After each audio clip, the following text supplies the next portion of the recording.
Microphone, known as mic, are almost used everywhere nowadays.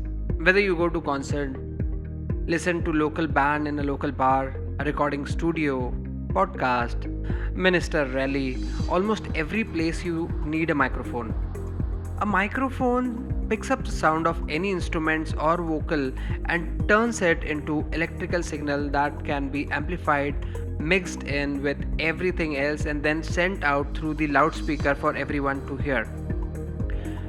So there are basically two types of mic mainly used, which is coil based mics, most commonly called dynamic mics, and the second one is capacitor microphone known as condenser mic. Dynamic mics work on a principle of diaphragm attached to a moving coil in a magnetic field. And the most popular mic is Shure SM58.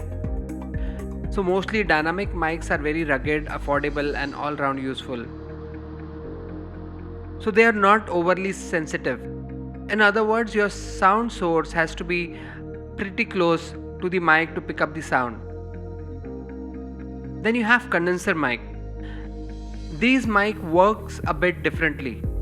They still have a diaphragm much thinner and lighter, and in place of a moving voice coil, air pressure influence the capacitor or condenser, which makes them more sensitive.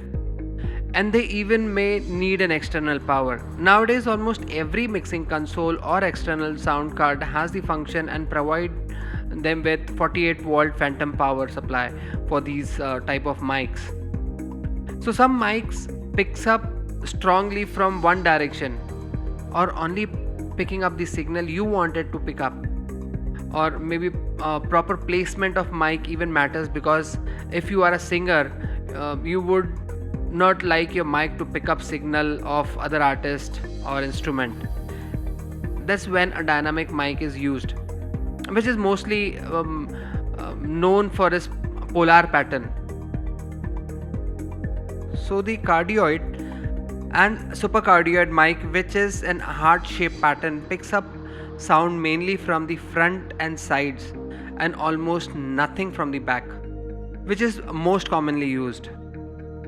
An omnidirectional mic picks up sound from all around, and they are mostly not used in live sounds. So an condenser mic having large diaphragms are commonly front or side address, which means you have to be sure you point it in the right direction. In most cases, the company logo is on the front of side address microphones. So for more details and specification about the product, you can check out the link in the description below.